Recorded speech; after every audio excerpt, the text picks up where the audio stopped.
Leemos esta parte de la historia y dice así: acuérdate de lo que hizo Amalec contigo en el camino cuando salías de Egipto, de cómo te salió al encuentro en el camino y te desbarató la retaguardia de todos los débiles que iban detrás de ti, cuando tú estabas, como dice aquí, cansado y trabajado, y no tuvo ningún temor de Dios.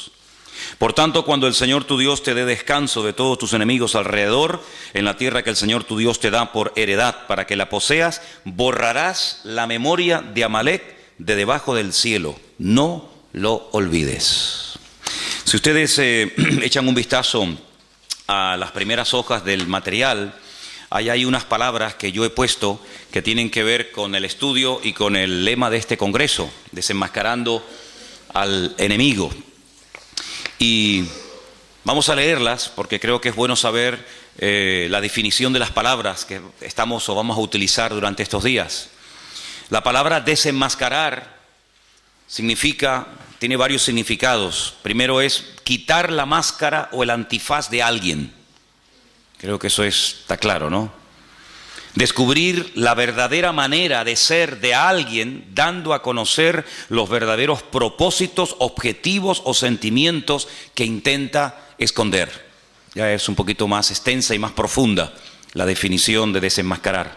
Tercero, desenmascarar es también descubrir la esencia o la identidad de algo o de alguien. Cuarto lugar, desenmascarar también es hacer pública la realidad oculta de una persona o cosa, la realidad que está oculta.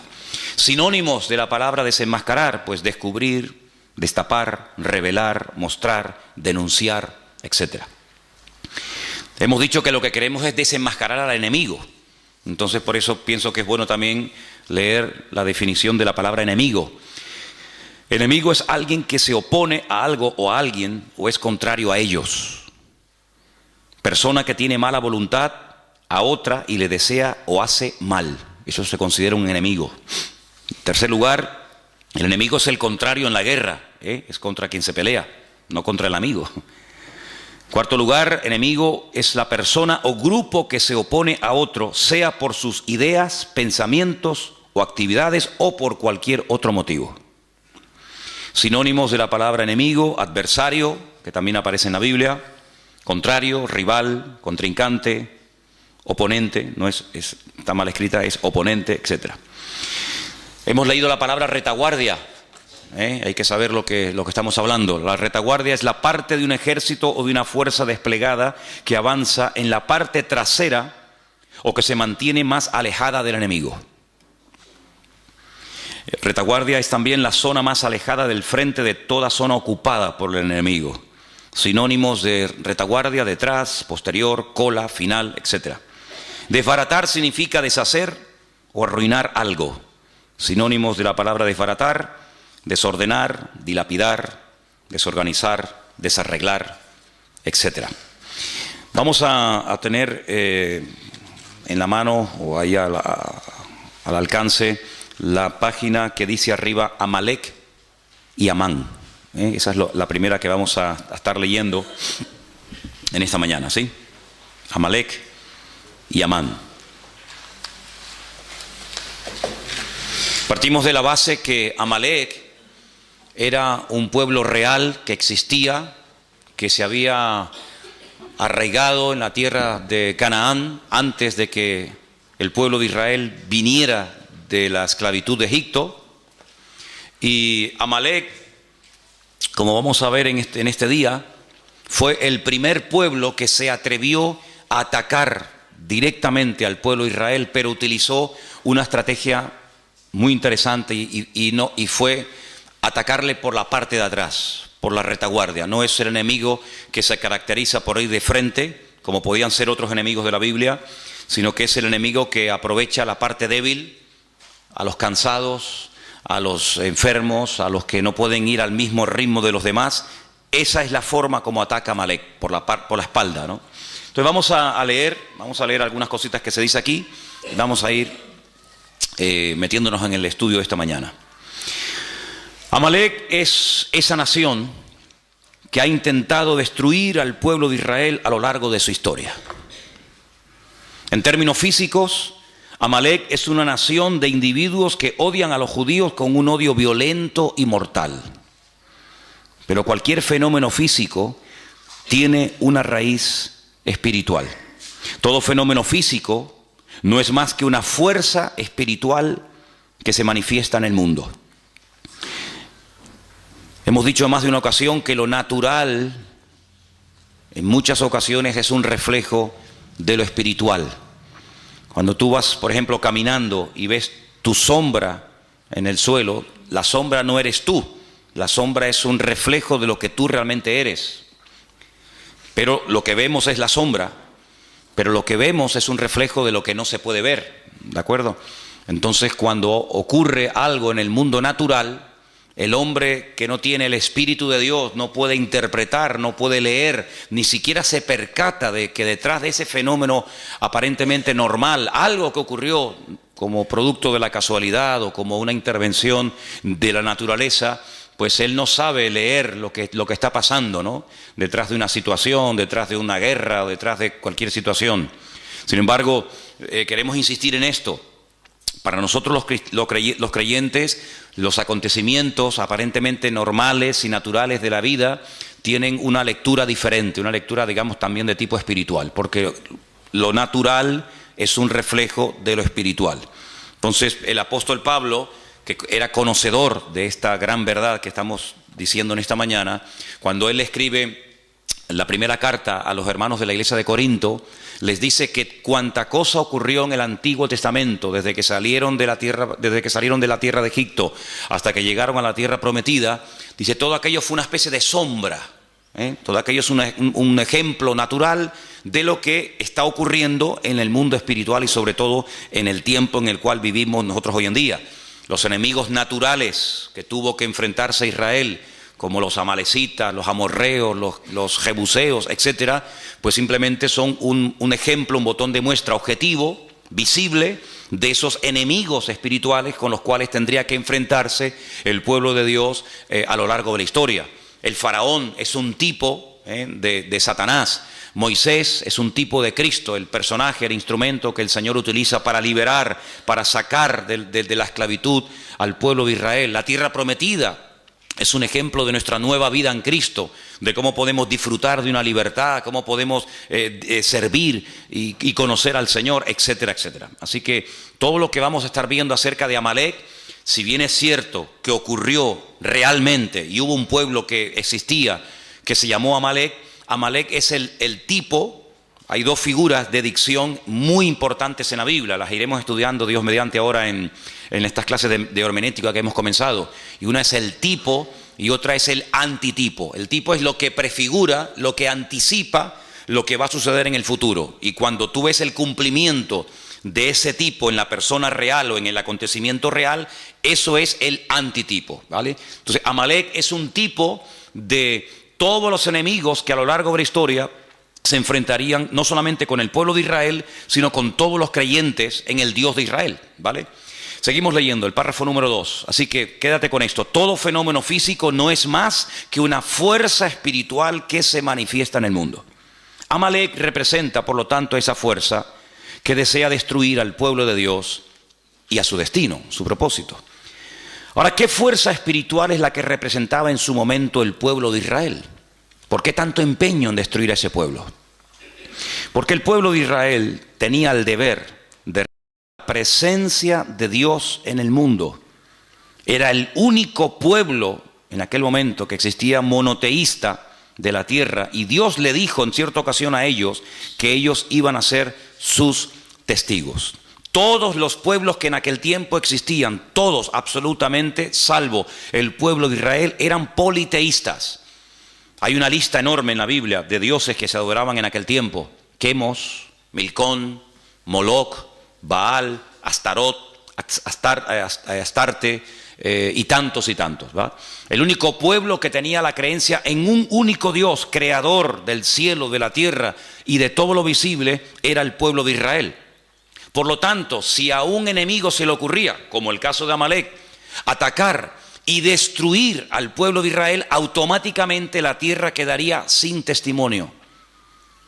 La tierra quedaría sin un botón, sin un punto de referencia de que había un Dios único y verdadero, que en aquel momento la obligación de Israel era proclamarlo y anunciarlo a los cuatro vientos sobre toda la faz de la tierra. Por lo tanto, cuando leemos, y lo hemos hecho en esta mañana, que Amalek realmente a quien ataca es al trono de Dios, pues uno puede darse cuenta de que el objetivo final de Amalek no solamente era destruir físicamente a una serie de personas llamadas en aquel tiempo el pueblo de Israel o judíos, sino que el objetivo de Amalek era que en la tierra no hubiera testimonio de que un día hubo un Dios que creó el cielo, la tierra, las naciones, los peces, al hombre, etcétera, etcétera, y por lo tanto es como si hubiera matado a Dios. La existencia de Dios queda borrada. No hay testimonio, no hay vestigio en la historia de que hay un Dios creador, porque el único pueblo que lo representaba y creía en él y le honraba y le servía era esta gente. Al desaparecer, al destruir a este pueblo, automáticamente ya a Dios no se le ve por ninguna parte. Entonces, por eso cuando leemos que Amalek se levanta contra el trono de Dios, la palabra, la expresión trono de Dios representa su soberanía, su dominio, su majestuosidad, su presencia, su existencia en el mundo. Eso es lo que significa el trono de Dios, ¿de acuerdo? Fijaros que, por ejemplo, antes de Amalek, Satanás, vamos a leer esas porciones también seguramente en esta mañana, Satanás, él lo que intenta es destronar a Dios. No solamente quitar a Dios de en medio, sino que no se hable de Dios, de su existencia, de su obra, y de esa manera, pues el mundo queda a la deriva, como un barco sin timón. No hay presencia de Dios, no hay testimonio de Dios, por lo tanto comamos y bebamos, que aquí no pasa nada. Ese es el objetivo de Amalek. Los testigos dan testimonio de aquello que no puede ser visto. Eso es un testigo, una persona que cuando algo ha ocurrido y ellos lo han podido ver, son llamados. Eso es fundamentalmente la función de un testigo. Si algo está presente o es evidente, son totalmente innecesarios los testigos. Esto es solo cuando la cosa o suceso no puede ser percibido directamente, entonces es cuando se llama a los testigos. ¿Usted estuvo allí? ¿Usted vio que él le atacó? ¿Y qué dijo? ¿Usted lo vio? ¿Y cómo fue? ¿Y cómo no fue? ¿Y cuántos eran? ¿Y a qué hora era más o menos? Eso es lo que hace un testigo. Si en lo que el testigo va a decir es evidente y es visible, la presencia de los testigos es totalmente innecesaria. Por lo tanto, como la presencia del Señor, la soberanía del Señor era un concepto abstracto, invisible, tenía que haber una presencia visible, en este caso era el pueblo de Israel, que diera testimonio de que cada vez que la gente levantaba la cabeza y veía un pájaro cruzar por el cielo, ese pájaro no salió de la nada, sino que detrás de ese pájaro hay un creador que lo diseñó, que lo formó y que ahí lo puso. Y detrás de esa estrella, y detrás del sol, y detrás de la luna, y cuando paseamos por el campo y vemos las flores y los animales, etcétera, etcétera, ellos eran los únicos testigos en aquel tiempo de todo esto. Por lo tanto, Amalek, su objetivo era borrar de la faz de la tierra todo vestigio y presencia de Dios. Por lo tanto, de la misma manera, la presencia de Dios no era percibida directamente en el mundo. Por eso el pueblo de Israel en aquel momento era el testigo que tenía la tarea de dar testimonio de que detrás de las bambalinas se hallaba la presencia del Señor. Si ellos callaban, automáticamente Dios quedaba mudo en el mundo. Digamos en cierto sentido que Israel en aquel momento era la boca de Dios, era el testigo de Dios que podía decirle al mundo que detrás de la creación había un creador y un diseñador. De la misma manera, hoy en día, todos y cada uno de nosotros, no solo con nuestras palabras, sino con nuestras vidas, debemos de dar testimonio de la existencia y de la presencia de Dios en el mundo. Por eso la persecución no solamente ya abarca al pueblo de Israel, sino que abarca a todo aquel que ha creído y que ha confiado y que ha depositado su fe en el Dios del pueblo de Israel, en el Dios único y verdadero. Por eso no solamente Amalek ataca y sigue atacando al pueblo de Israel, sino que también ataca a todo el conjunto del pueblo de Dios, y ahí lógicamente entramos tú y yo. El pueblo de Israel es el único pueblo monoteísta del mundo. Es el único pueblo que va de un extremo a otro. O cree en el Dios único y verdadero, el Dios de Abraham, de Isaac y de Jacob, o no creen en nadie. No hay católicos judíos. No hay personas que se abrazan a cualquier otra creencia o religión. O creen o no creen. O son creyentes en el Dios único y verdadero, o son ateos, son paganos y no les interesa absolutamente nada. Por eso es un pueblo que en Medio Oriente, es el único pueblo en el Medio Oriente, rodeado de más de 200 millones de árabes, de musulmanes, que da testimonio de que el Dios que se adora en ese pequeño país, en ese pequeño territorio, es un Dios diferente. No es Alá, no es Mahoma, no es el Corán, sino es el Dios de siempre, y por eso una guerra constante y permanente contra ese pueblo que está marcando allí una diferencia. Si el pueblo de Israel fueran todos musulmanes, si el pueblo de Israel, en vez de adorar al Dios de Abraham, de Isaac y de Jacob, adoraran a Alá y creyeran en Mahoma y tuvieran el Corán, automáticamente se acabaría el conflicto. Pero, como no es así, es una piedra en el zapato. Es un pueblo que va en contra de la norma establecida de la zona, y por lo tanto el enemigo no quiere que en un territorio donde él ha hecho lo que le ha dado la gana durante generaciones y generaciones, haya un pueblo, por así decirlo, que le lleve la contraria. Pero ahora no solamente existe ese pueblo, ahora no solamente hay esa gente allí, sino que ahora hay por toda la faz de la tierra, por los 5 continentes de la tierra, hay diseminado más de 1.000 millones de personas que creen también en el Dios de los judíos, o en el Dios que vino a través del pueblo de Israel. Por lo tanto, la guerra es contra todo creyente verdadero en el Dios único y verdadero que es nuestro Dios. Amén. Seguimos. Amalek. Mientras leemos, ustedes pueden ir pensando de quién más o menos podemos estar hablando. Y Amalek está dispuesto a sacrificarse a fin de destruir completamente cualquier evidencia de la presencia de Dios en el mundo. Está dispuesto a hacer cualquier cosa con tal de borrar la existencia y el testimonio de Dios en la tierra. El mayor acto de obediencia pedido por Dios a un hombre fue el acto de sacrificar a un hijo. Ese fue el mayor acto de obediencia que jamás Dios le ha pedido a un hombre.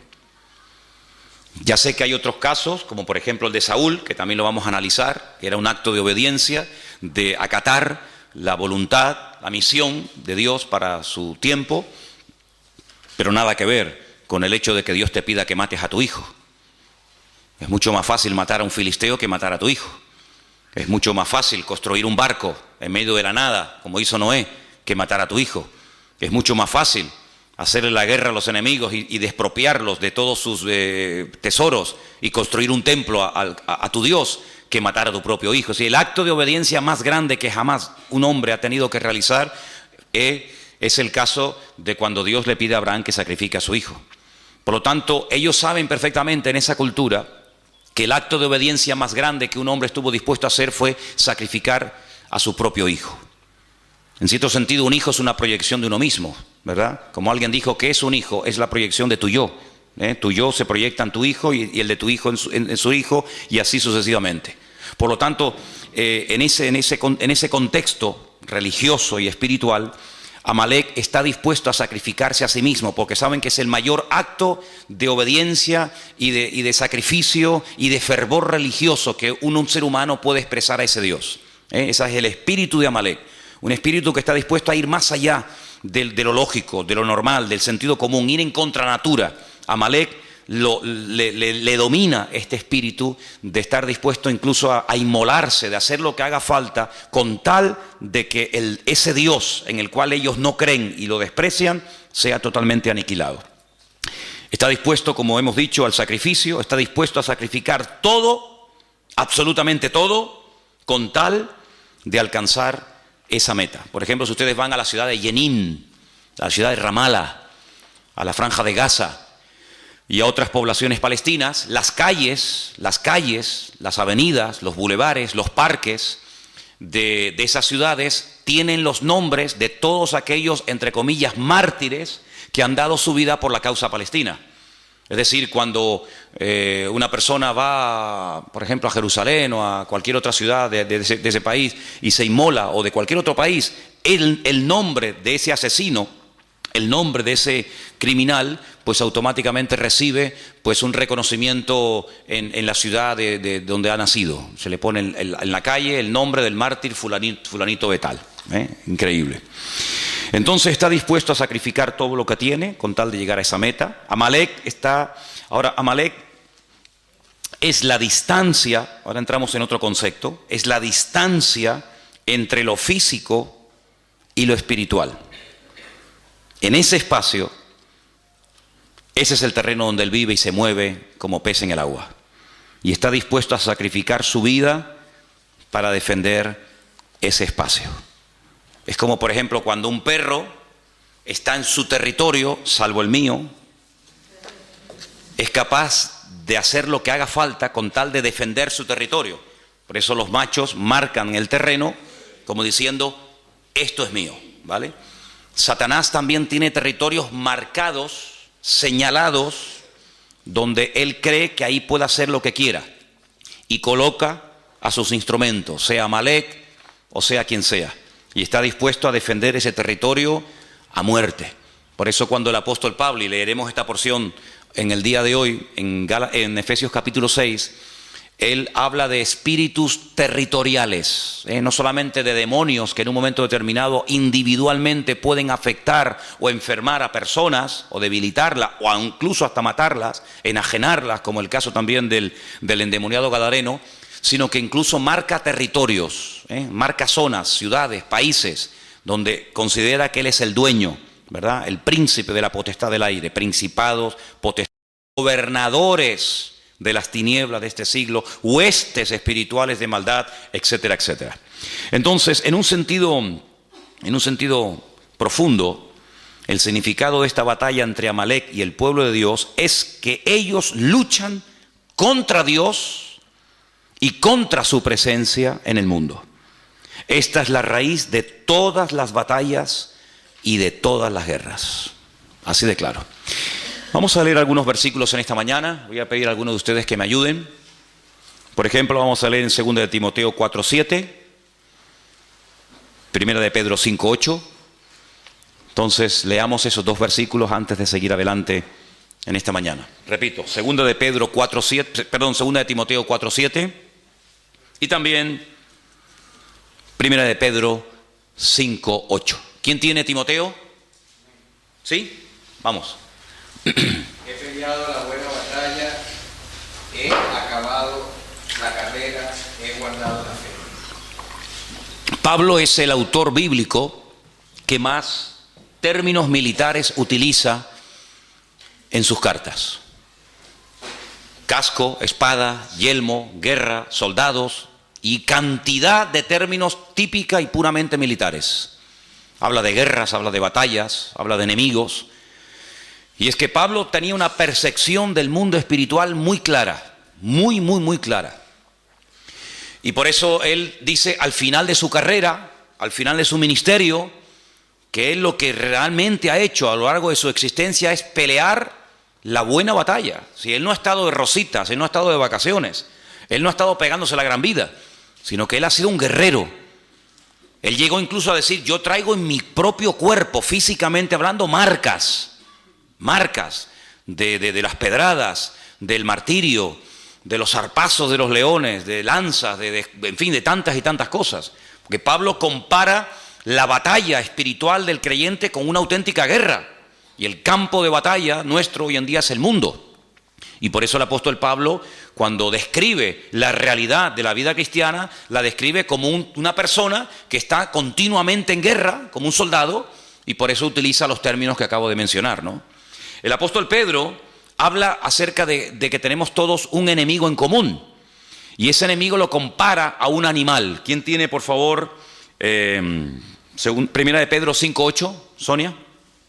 Dice, sed sobrios y velad, porque vuestro adversario el diablo, como león rugiente, anda alrededor buscando a quien devorar. Vuestro adversario es una realidad. Continuamente está dando vueltas y vueltas y vueltas, tratando de buscar a alguien y devorarlo, matarlo, destruirlo. No es que le va a hacer una caricia, no es que le va a venir a asustar, sino devorarlo, destruirlo completamente. Así como Amalek quería destruir completamente la presencia de Dios en el mundo, representada en aquel momento por el pueblo de Israel. Hoy en día Satanás lo que quiere es que no haya testimonio en tu casa de la presencia de Dios, que no haya testimonio en tu barrio, que no haya testimonio en el mundo de que nosotros estamos hoy en día siendo testigos de Cristo, de su resurrección, de su muerte, de su venida, etcétera, etcétera. Si vamos a Efesios capítulo 6, en Efesios capítulo 6 el apóstol Pablo está preso en Roma. Él escribe desde la cárcel 4 cartas, se conocen como epístolas de prisión, y en Efesios, el capítulo 6, estando él preso en Roma, seguramente ya a punto de morir, escribe 4 cartas. Una de ellas es la carta a los Efesios, otras a los Filipenses, y en esta concretamente, en el capítulo 6, verso 10, el apóstol Pablo habla en estos términos clarísimos. Por lo demás, hermanos míos, fortaleceos en el Señor y en el poder de su fuerza. Vestíos de toda la armadura de Dios, para que podáis estar firme contra las acechanzas del diablo. Porque no tenemos lucha contra sangre y carne. Esa era la guerra que llevaban los romanos en el mundo, contra ejércitos, personas, seres humanos. Sino que nuestra lucha es, fíjense, contra principados, viene de príncipes. Hay príncipes en el mundo espiritual. En el mundo de las tinieblas hay gente que tiene el galón, que tiene ¿cómo es? El título de ser un príncipe, ¿sí? Como en el ejército hay generales y comandantes y tenientes y subtenientes y sargentos. En el mundo espiritual no todos los demonios, no todos los ángeles que cayeron el día de la rebelión de Satanás en la presencia del Señor, ¿verdad? Antes de la creación de Adán y Eva, no todos son iguales. Hay algunos que son auténticos príncipes y hay otros que son, como dice aquí, príncipes de las potestades contra gobernadores. Otros tienen, ¿verdad?, el rango de gobernador de Santa Cruz, gobernador de cualquier otro lugar, gobernadores de las tinieblas de este siglo, huestes espirituales de maldad en las regiones celestes. Y ante este panorama, ante esta descripción del mundo espiritual, que no es ciencia ficción ni mitología griega, sino es Biblia, ¿qué podemos hacer? Porque además ellos juegan con una ventaja sobre nosotros, entre comillas, y es que ellos nos ven a nosotros, pero nosotros, salvo raras excepciones, no los vemos a ellos. Entonces, defenderte contra un enemigo que ves, que sabes por dónde viene y por dónde va, pues no es tan complicado. Pero defenderte contra un enemigo que no sabes si está por detrás, por delante, arriba o abajo, pues es mucho más complicado, ¿vale? Entonces, fíjate aquí que el remedio para todo esto es el siguiente: pónganse toda la armadura de Dios, así de claro. Tomen toda la armadura de Dios. ¿Para qué? Para que podáis resistir en el día malo. En el día bueno no hay que resistir nada. En el día bueno lo que hay es que gozarse. Este es el día que creó el Señor. Gocémonos y alegrémonos en él, decía el salmista. Pero la armadura es para el día malo. Entonces, cuando resistas el día malo, podrás acabar todo y estar firme. Estad pues firmes, ceñidos vuestros lomos con la verdad, vestidos con la coraza de justicia. Era la parte del cuerpo del centurión romano que había que proteger tremendamente. ¿Por qué? Porque la coraza te protegía de los pulmones y el corazón, órganos vitales. Calzados los pies con el apresto del Evangelio de la paz. Napoleón decía que se puede ganar o perder una guerra según el calzado que uses. Es como un rally o como una carrera de motos, una carrera de Fórmula 1. Los expertos saben que el mejor coche del mundo, la mejor escudería del mundo, puede perder un mundial por haber escogido mal una rueda. Tenían que haber escogido un tipo de rueda blanda, dura, lo que sea, y se equivocaron y era el mejor coche, como el más poderoso, el más potente, el más cilindrada, pero escogieron mal. Entonces Napoleón decía que tenían que cuidar sumamente el calzado de los soldados romanos, en este caso de los soldados franceses, porque sabía que una guerra se puede perder con un mal calzado. Y el Señor dice que el mejor calzado que podemos utilizar es el apresto del Evangelio. Caminar guiados por la palabra de Dios. Lámparas a mis pies tu palabra, lumbrera mi camino. Sobre todo, todo esto es importante, pero sobre todo, dice aquí, tomad el escudo de la fe. Había 2 tipos de escudo, uno que era redondo, que era cuando se estaba de guardia, y un escudo que era muy alto, que te llegaba casi desde la barbilla hasta los tobillos, y era el que se llevaba al combate. Entonces cuando lanzaban las flechas, lo ponían así y se tapaban y las flechas golpeaban y no caían, ¿no? Él está describiendo un escudo redondo, tremendamente poderoso, que cuando veías venir un dardo de fuego, cuando veías venir una lanza o lo que sea, te cubrías y te protegía cualquier parte del cuerpo. Dice, sobre todo toma ese escudo, para que puedas apagar todos los dardos de fuego del maligno. Tomad el yelmo. El yelmo era como una especie del casco, lo que te protegía la cabeza, los pensamientos, el cerebro, de la salvación. La espada del Espíritu, que es la palabra de Dios. Y algunos dicen, bueno, ya se acaba la armadura. No, hay un elemento abstracto, pero que forma parte vital de la armadura. Lo que le da consistencia a la armadura es el verso 18. Lo que hace que la armadura no se caiga ni te quede grande es lo que dice el verso 18. Orando en todo tiempo, con toda oración y súplica en el Espíritu, velando en ello con toda perseverancia por todos los santos. Y Pablo era una persona muy preparada, muy competente, con un conocimiento alucinante del Señor, tanto teórico como práctico, pero él sabía que sin el respaldo de la oración no podía ir ni de aquí a la esquina, porque él llegó a decir que no tenemos que ignorar las maquinaciones del enemigo. Él fue el que dijo aquella frase que todos conocemos, ¿no?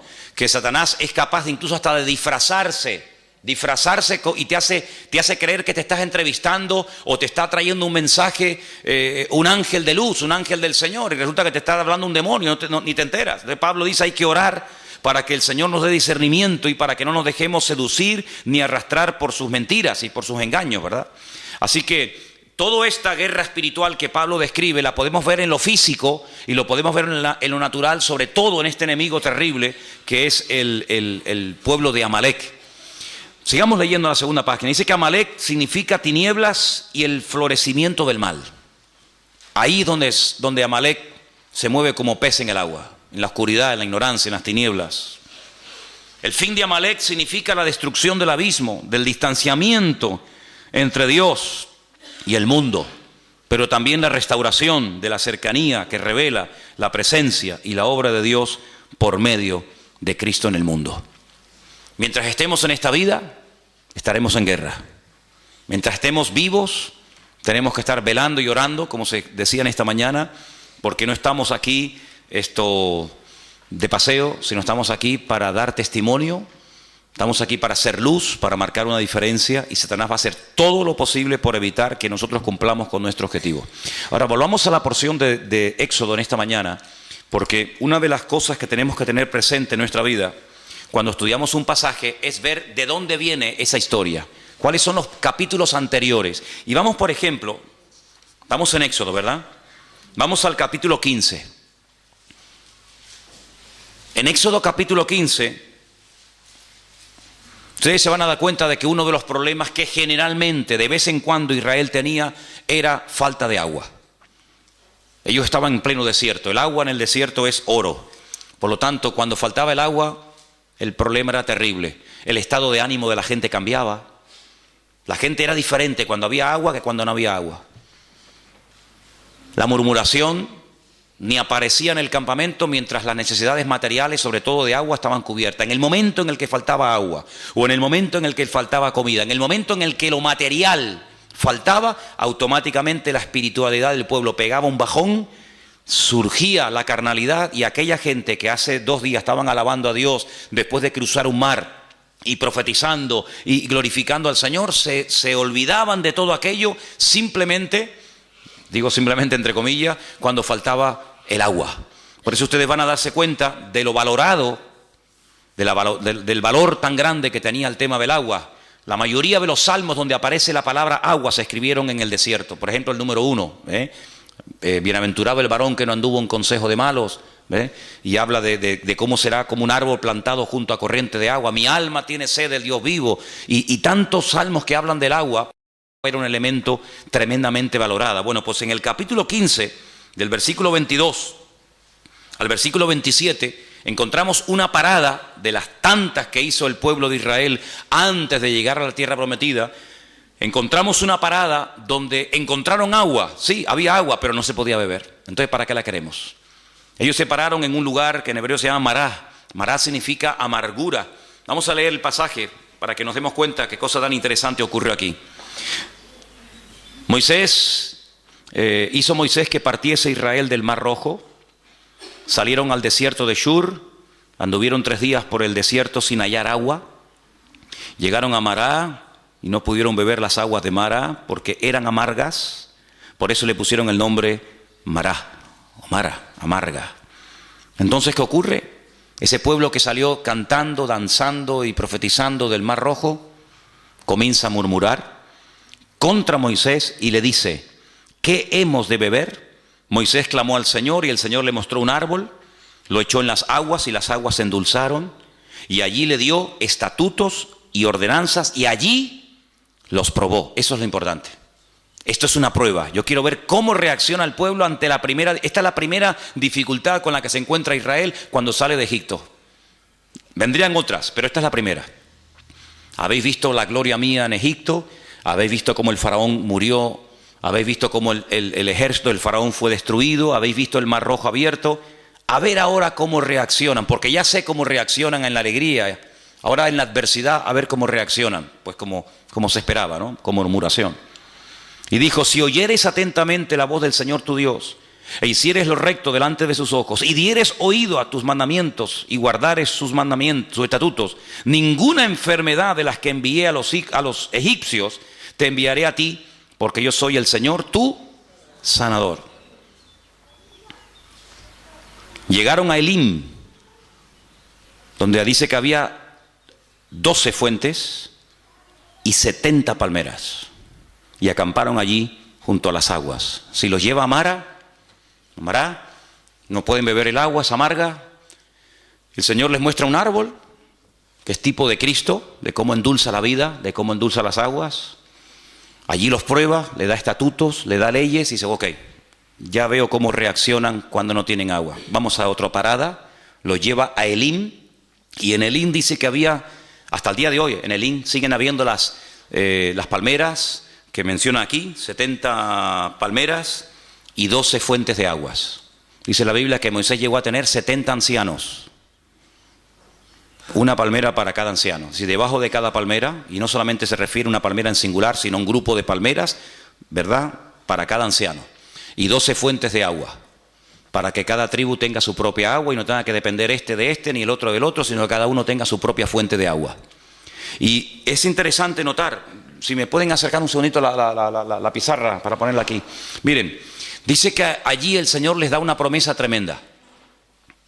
La promesa que el Señor les da allí es una promesa, gracias, así mirándola para allá. La promesa que el Señor les da a esta gente es que si ellos se comportan y obedecen al Señor y no meten la pata y se someten al Señor y piden perdón y llevan una vida, digamos, correcta, pues ninguna enfermedad les afectaría. Ahora, si un día hacemos un estudio detallado de cuántas enfermedades menciona la Biblia, nos quedamos asombrados.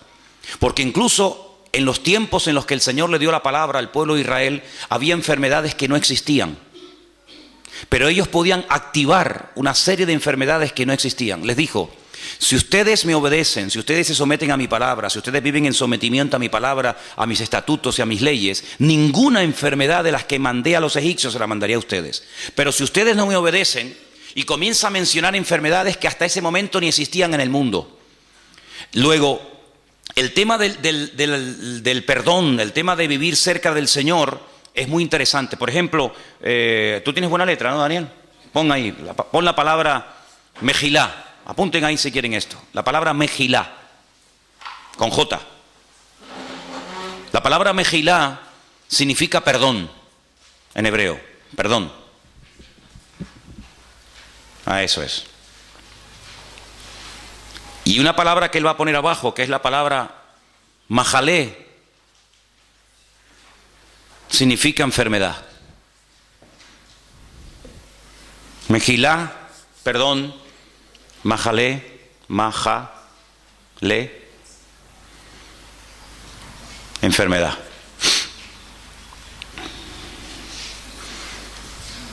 Ahora, estas dos palabras que ustedes tienen ahí, Mejilá y Majalé, en hebreo se escriben sin vocales. Se escribiría una M, una J y una L, porque no hay vocales en hebreo. Es decir, que la misma palabra La misma palabra se puede leer como Mejilá o se puede leer como Majalé. ¿Qué nos está diciendo el Señor? ¿Qué le estaba diciendo al Señor a su pueblo en Mará? Si ustedes me obedecen, si ustedes se someten a mis estatutos y a mis leyes, si ustedes realmente viven una vida de perdón, ninguna enfermedad les afectará a ustedes. Hay un antídoto divino y sobrenatural contra la enfermedad, y es vivir sometido a la voluntad de Dios. El otro día leí un artículo tremendamente interesante. ¿De qué muere la gente en Israel? Se llamaba así el artículo. ¿De qué mueren los judíos? Claro, por supuesto, lógicamente hay también enfermedades como en cualquier parte del mundo. Pero más del 88% de la gente en Israel, ¿sabéis de qué muere? De viejos. Como dijo el médico cuando murió mi abuelo, se le acabó la pila. Se le acabó la pila.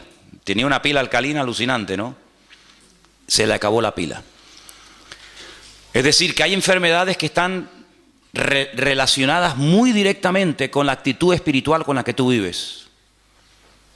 De hecho, en el libro de Proverbios, no es el tema, ¿no? Pero en el libro de Proverbios hay enfermedades que tienen que ver, por ejemplo, con los huesos, que tienen que ver mucho con el perdón. La persona rencorosa, la persona que odia, la persona que no quiere perdonar, la persona que tiene esa herida contra el padre, contra la madre, contra el abuelo, contra el marido, contra lo que sea, dice que termina secándose los huesos. ¿Qué es secarse los huesos?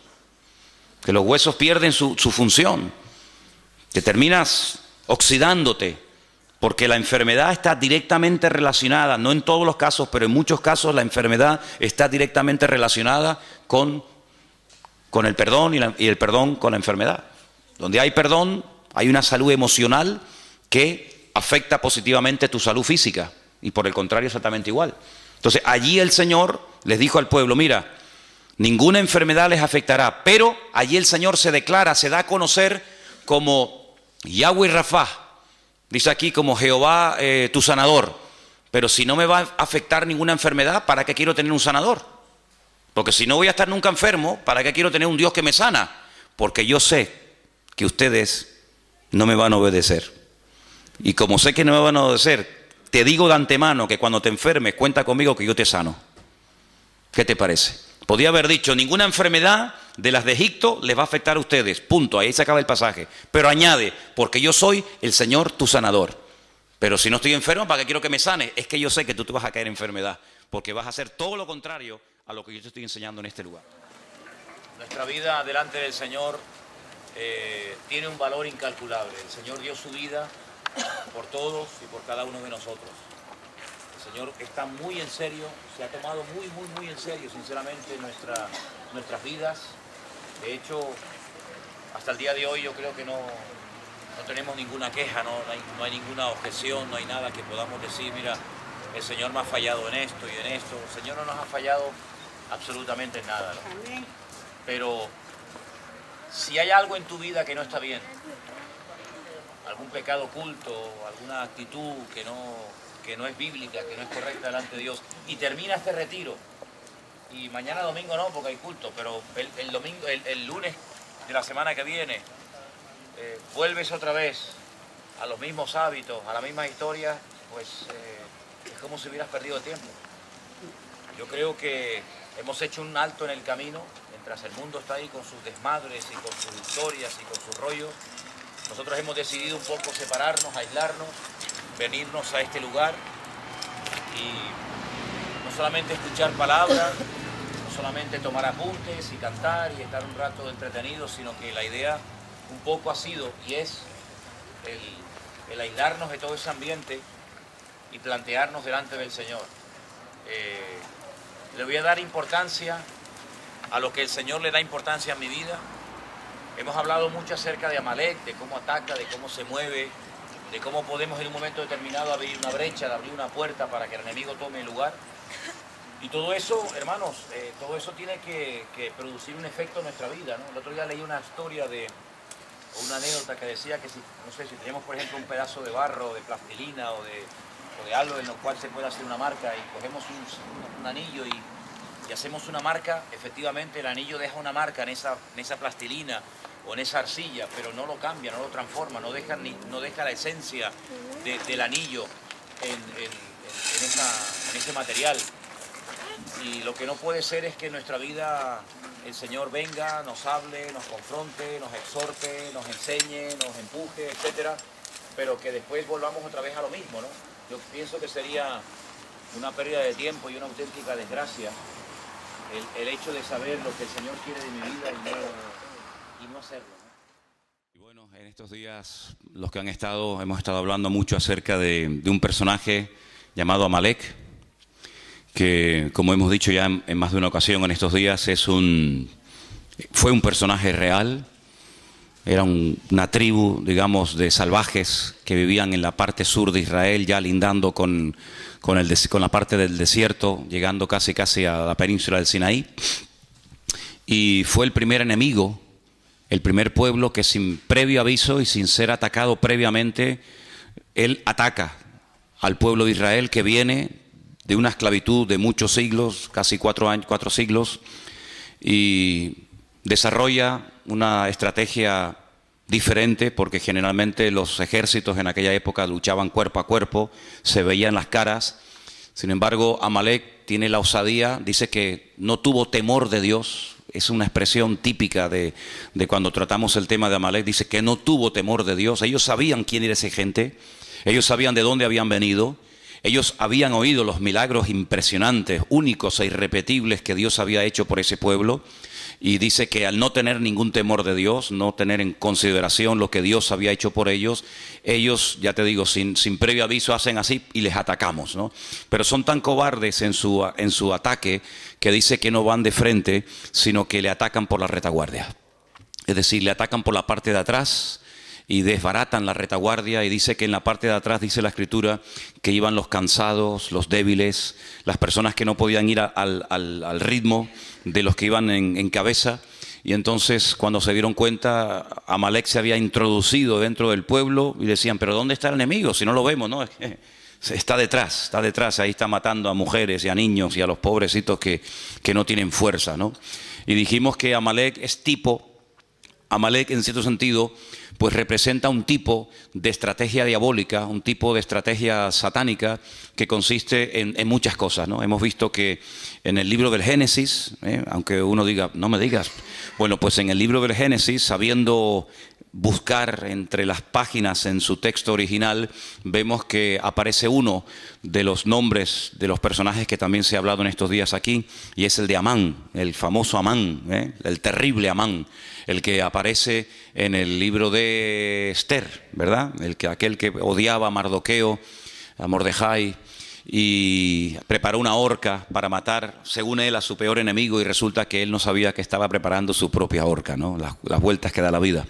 Y hemos visto cómo Amalek, ya digo, era un enemigo físico, real, una tribu de salvajes que vivían en esa parte del desierto, pero también, en cierto sentido, representa la duda, representa la impureza, representa el enfriamiento, representa el alejamiento de parte del Señor. Y todas estas palabras las hemos visto y las hemos explicado, e incluso algunas las hemos hasta escrito para que ustedes vieran, ¿no?, en lo que consiste. Es un espectro muy amplio, ¿no? Amalek no es solamente un enemigo que ataca de una manera y nada más, sino que Amalek es tal vez uno de los enemigos espirituales más amplios, y presenta un panorama de diferentes ataques y diferentes líneas en las cuales viene. Pero hay algo muy importante que yo quisiera que en esta mañana volviéramos a repasar, y está en Éxodo capítulo 17. La Biblia dice que el ataque vino en un lugar llamado Refidín. Creo que no lo dije. Si lo dije, lo vuelvo a repetir. La palabra Refidín significa lugar de descanso. Lugar de descanso. Ellos habían estado previamente en un lugar llamado Mará, donde dice que cuando llegaron no pudieron probar las aguas porque eran aguas amargas. Hasta el día de hoy, en esa parte del desierto, esas aguas existen, pero no se pueden beber. Son muy amargas, son de color rojo, como si estuvieran oxidadas, para que nos entendamos. Y esas aguas están ahí como testimonio de que no se pueden beber. Son aguas amargas, aguas no potables, y el pueblo allí se quejó, el pueblo allí murmuró contra el Señor, pero el Señor les mostró, dice que un arbusto, un árbol, que es tipo de Cristo, que el que viene a endulzar nuestra vida. Y entonces aquellas aguas que no se podían beber, al final sí se pudieron beber, y allí dice que el Señor los probó, y allí le dio leyes y les dio estatutos y les dijo algo tremendo, lo vimos en estos días. Si ustedes obedecen mi palabra y obedecen a mis estatutos y a mis principios y a mis decretos, etcétera, etcétera, ninguna enfermedad, ninguna plaga, ninguna cosa negativa de las que mandé a los egipcios, ustedes las experimentarán. Es decir, ustedes estarán como vacunados en contra de todas esas enfermedades. Pero al final añade el Señor, yo, vuestro sanador. Como dando a entender el Señor de que iba a haber momentos en la historia en los que ellos iban a desobedecer al Señor y necesitarían sanidad, ¿no? Bueno, pues cuando caigan y necesiten ser sanados, aquí estoy yo, ¿verdad? Entonces vimos que de ahí fueron a un lugar, a un oasis precioso, 70 palmeras, 12 fuentes de agua llamado Elim. Y allí estaban a gusto, allí no les faltaba de nada, ahí tenían sombra, tenían agua, ahí estaban muy cómodos, pero sin embargo el Señor dice, bueno, el tiempo de estancia aquí se ha terminado. Quiero que sepan que el Señor podía haber llevado en línea recta, que es la forma más rápida de llegar a un sitio, ¿no? En línea recta. Sin embargo, vemos que desde que ellos salen de Egipto hasta que llegan a la tierra prometida, Canaán, no van en línea recta, sino que incluso el Señor los tiene 40 largos años, toda una generación, dando vueltas y vueltas en el desierto a causa de su pecado, a causa de su desobediencia. Vemos que la voluntad de Dios era que hacía 40 años entraran, pero no entraron, porque hay un momento que no lo hemos dicho en estos días, pero creo que es clave y muy importante, en el que el pueblo le dice a Moisés, ¿por qué no mandas espías? ¿Por qué no mandas a personas para que reconozcan la tierra y nos digan cómo es? ¿Qué más da cómo es? Si esa es la tierra que el Señor quiere que conquistemos, ¿qué más da? Si es grande, si es pequeña, si tiene montañas, si no tiene montañas, ¿qué más da? Esa es la tierra que es nuestra y punto, ¿no? Pero ellos mandaron, según la versión que tenemos generalmente todos nosotros, espías. La palabra realmente es la palabra regalim, que significa exploradores. Hay una gran diferencia, ya lo dijimos en su momento, hay una gran diferencia entre un espía y un explorador. El espía entra camufladamente, no quiere que nadie lo vea, quiere pasar desapercibido, va a espiar, va a observar cuáles son los puntos débiles del enemigo y luego informar a sus tropas para saber cómo atacar. El explorador va a cara descubierta, el explorador no importa que lo observen, el explorador va como una especie de turista, ¿verdad? Y así fueron, dice la Biblia, que estos exploradores, porque es la palabra que emplea el texto original, exploradores, exploraron la tierra, estuvieron 40 días, estuvieron por todo el país, desde el norte hasta el sur, este a oeste. Y entonces cuando ellos regresan, el pueblo está expectante, diciendo, bueno, a ver, ¿cómo es? ¿Cómo es esa tierra? ¿Cómo es el país? Y ellos dicen, bueno, la tierra es buena, la tierra es hermosa, pero es imposible de conquistar. ¿Cómo que? Sí, es imposible, porque resulta que las ciudades están amuralladas y tienen murallas tan enormes que llegan hasta el cielo, cual es falso, y la tierra traga a sus moradores, y la gente son gigantes, y nosotros los veíamos a ellos y nos comparábamos con ellos y parecíamos nosotros como langostas, y dan un informe tan pésimo, un informe tan negativo que dice que toda la santa noche el pueblo de Israel en sus tiendas estuvo llora que te llora, e incluso pensaron en matar a pedradas a Moisés y decir volvamos a Egipto porque esto es un disparate, esto es una locura, hemos venido aquí para nada, y al final, bueno, el Señor dice en la Biblia que esa noche se apesadumbró, y esa noche fue cuando Dios hizo un decreto que hasta el día de hoy está en vigor, un decreto terrible. Ese día, según el calendario bíblico, era el 9 de Av, el 9 del mes Av, Y ese día fue un día que no van a olvidar en su vida el pueblo de Israel, porque todas las peores desgracias de la historia de ese pueblo, todas han ocurrido siempre el 9 de Av. El día que los reyes católicos en España firmaron el decreto de expulsión de los judíos, curiosamente, ¿no? Aunque vemos en el libro de Esther que no hay casualidades, fue el día 9 de Av. Cuando se firmó la solución final de la Segunda Guerra Mundial fue el 9 de Av. Cuando se destruyó el primer templo de Jerusalén antes de Cristo fue el 9 de Av. Cuando se destruyó el segundo templo 70 años después de Cristo fue el 9 de Av. Y podríamos dar una lista de 100 y pico acontecimientos terribles para que ellos recordaran toda su vida que llorasteis sin motivo. Yo les voy a dar ahora motivos para que lloren ahora por desgracias que ustedes mismos han provocado, ¿no? Y ese día Dios decretó que no iban a entrar. Ese día el Señor dijo, vais a estar un año por día. Si 40 días visteis la tierra, desechasteis la tierra, os habéis quejado, no os gusta lo que yo tengo preparado para vosotros, muy bien, pues venga al desierto a dar vueltas, en vez de 40 días, 40 años. Y todos aquellos de 20 años para arriba que salieron de Egipto, que vieron la gloria del Señor, que vieron milagros tremendos, dice que ninguno de ellos iba a entrar salvo dos, Josué y Caleb, que también fueron dentro de ese grupo de los 12 exploradores, pero ellos no se quejaron. Dice, por ejemplo, que Caleb fue hacia una región donde estaban enterrados los patriarcas, la ciudad de Hebrón. En aquel tiempo se llamaba Kiriat Arba. Kiriat significa pueblo, Arba significa cuatro. El pueblo de los cuatro gigantes o de los cuatro principales.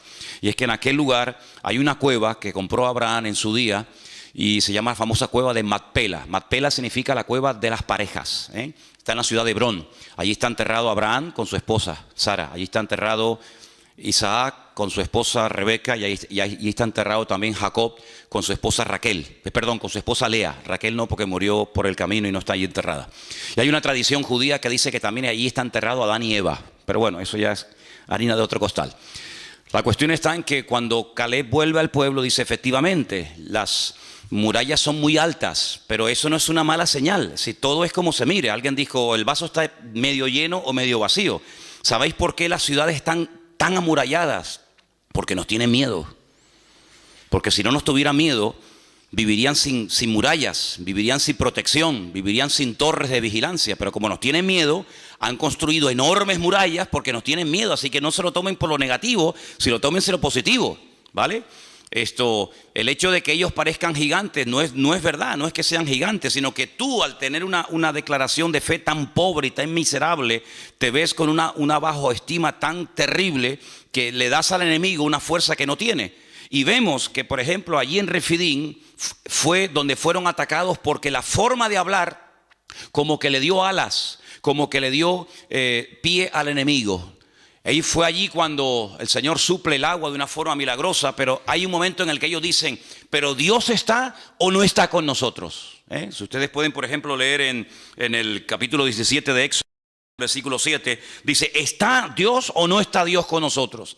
Eso es una queja, eso es una duda, eso es poner en tela de juicio la credibilidad de Dios. El Señor le dijo, yo les voy a acompañar, no se preocupen, yo voy delante de ustedes, nadie les podrá hacer frente, a todo lugar donde vayan, mi gloria, mi presencia, yo iré con ustedes. Pero ahora dicen, ¿pero está o no está Dios? ¿Cómo que no está? Estamos dudando de la palabra de Dios, y entonces allí es donde el enemigo les ataca sin previo aviso, como les acabo de decir, y es que nuestra forma de hablar, ¿sabes?, o frena al enemigo o le da posibilidad, le da alas al enemigo para poder atacarnos. Yo decía en estos días que Dios nos va a guiar según tú has decidido ya la forma como Dios quiere que te guíes. En otras palabras, si escoges el camino de la duda y de la queja, del lamento, no te preocupes, que tendrás muchos motivos para lamentarte en el 2016. Pero si coges el camino del servicio, de agradar a Dios, no te preocupes, como dice la Biblia, porque esa es la promesa, todo te irá bien. Irás de victoria en victoria y de gloria en gloria y de triunfo en triunfo. Pero tú decides la forma como tú vas a dejar que el pastor de los pastores, el Señor Jesucristo, pastoree tu vida. Así que allí Amalek les ataca. Y les ataca por la parte de atrás, donde dice que estaban los cansados, los trabajados, como dice la Biblia, los débiles. Y hay una traducción, una posible traducción que también se le podía haber dado a estos dos términos hebreos, y es a los que tenían miedo del futuro. Y tal vez dice, bueno, yo no estoy cansado, yo no estoy trabajado, yo no estoy extenuado, yo no estoy asfixiado, pero tengo ciertos temores. ¿Conseguiré trabajo? ¿No conseguiré trabajo? ¿Saldré de la crisis? ¿No saldremos de la crisis? ¿Qué pasará con el futuro de España? Esa actitud es una actitud que le da alas al enemigo, porque el pueblo de Dios tiene que hablar en fe y vivir en fe. Y hasta que no cambiemos nuestra forma de hablar, no vamos a poder cambiar nuestra forma de vivir. Y hasta que no cambiemos nuestra forma de vivir, no vamos a poder ver cosas grandes y maravillosas en nuestra vida. Albert Einstein dijo en cierta ocasión algo tremendo, y él dijo, si estamos continuamente haciendo lo mismo, no vamos a poder ver cambios y cosas diferentes. Si seguimos hablando igual, orando igual, creyendo igual, comportándonos igual, no vamos a ver cosas diferentes en nuestra vida. Por lo tanto, nuestra forma de hablar es un imán que atrae la bendición de Dios o que la aleja y que la espanta. Entonces, aquellos espías, aquellos exploradores, cuando volvieron, dijeron, sí, la tierra es buena, la tierra es maravillosa, pero vamos a ver, ¿es buena o no es buena? ¿Es la tierra que el Señor nos ha dado o no es la tierra que el Señor nos ha dado? Fíjate que dice que entre dos hombres, eso es algo increíble, pero real. Entre dos personas tuvieron que ayudarse el uno al otro para poder traer un racimo de uvas. ¿Y cuánto pesaba cada uva? Pues serían así como se las coge Trotsky y las revienta todas, ¿no? Dos hombres para coger un racimo de uvas. Muchachos, pero con cada uva hacías así y te hacías un litro ahí de zumo, ¿no? Algo increíble. Y se dieron cuenta de que la tierra era impresionante, la tierra era rica, era fértil. Pero había condiciones que ellos tenían que tener en cuenta. El Señor les dijo, mira, cuando ustedes vivían en Egipto, el agua nunca faltaba. Porque tenían el río Nilo, que por cierto dice la Biblia que en los últimos tiempos se secará. La lengua de Egipto se secará. Dice, pero a la tierra a la que yo voy, a la tierra a la que ustedes van y yo les envío, es una tierra que les mandará en su momento la lluvia temprana y la lluvia tardía en base a la forma como ustedes vivan y en base a la forma como ustedes hablen. Si ustedes hablan mal, si ustedes se quejan, si ustedes se apartan de mis caminos, si ustedes se enfrían, si ustedes comienzan a adorar a otros dioses, olvídense, aquí no va a llover, aquí no hay río, aquí no es como Egipto, que movías una piedra y salía el agua por las tajeas, sino que aquí es una dependencia diaria y permanente de parte del Señor. Si hablan bien, si hay victoria, si hay bendición, la lluvia cae.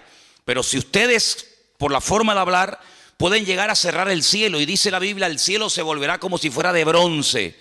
Y por eso dice la palabra que hasta para la lluvia tendría que depender de la forma de hablar. Y estamos viviendo en unos tiempos en los que es muy importante cómo hablamos y cómo actuamos y cómo vivimos y cómo reaccionamos, porque lo que no podemos hacer es reaccionar, pensar y hablar y vivir como actúa la gente del mundo. Nosotros vivimos en este mundo, pero no somos de este mundo. Nuestra mirada está puesta en un Dios poderoso, en unas promesas que son sí y amén en Cristo Jesús. Y no podemos bajo ningún concepto entrar en desánimo, en derrota, en murmuraciones y en quejas, porque eso le da alas al enemigo, y a quien tenemos que darle alas es a nuestro Dios. ¿Cuántos dicen amén? Así que en esta historia hay un momento en el que vemos que este conflicto es diferente. Este conflicto no es una guerra simplemente de 1000 contra 5000 o hombres contra hombres, sino que aquí hay un factor espiritual muy importante. Y vamos a leerlo en Éxodo capítulo 17 otra vez, por favor, a partir del versículo 8. Éxodo capítulo 17, hay un momento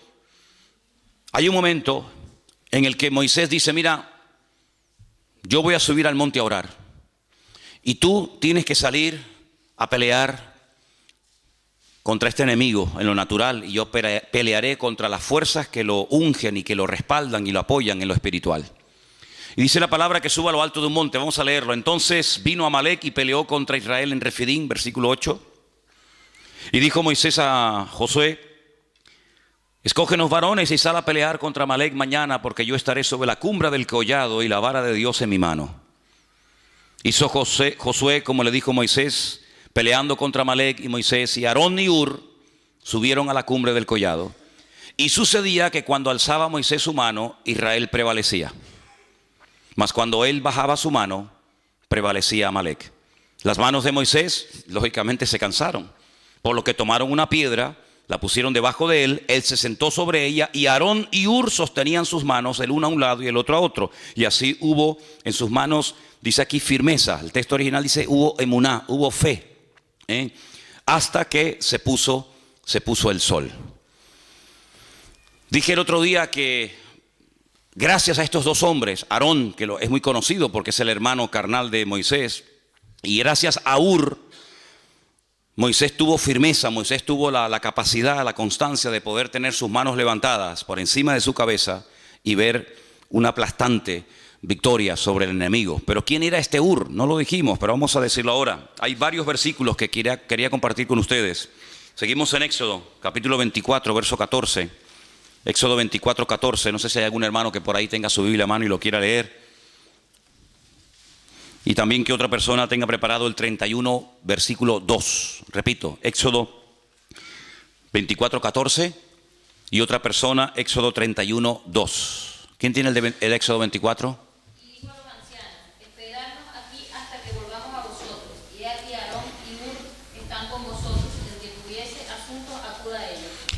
Hur, sin lugar a dudas, era un hombre muy importante dentro del pueblo de Israel. hasta el punto que Moisés, cuando se va a la montaña a orar y se fue 40 días, le dice al pueblo: yo me voy un tiempo, pero si hay algún asunto, algún problema, algo que surja dentro del pueblo, ahí está Aarón y ahí está Hur, para que consulten con ellos. Luego, Hur no era una persona normal y corriente, sino una persona con una autoridad y con un peso espiritual, con una autoridad dentro del pueblo muy, muy importante. Es una referencia que tenemos que tener en cuenta, ¿eh?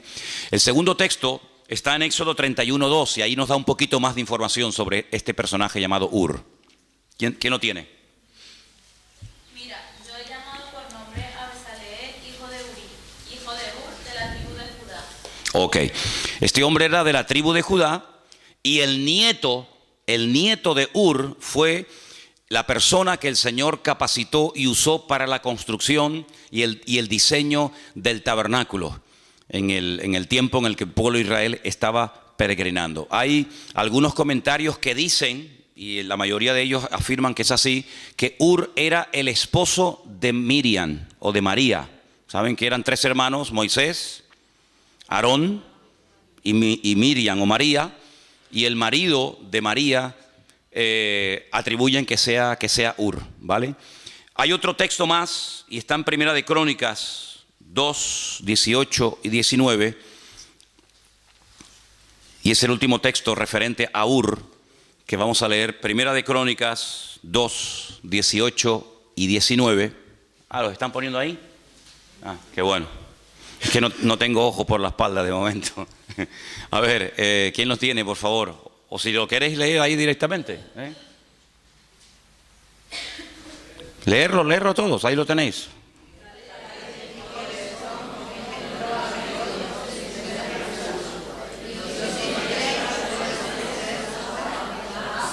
Pasa al siguiente.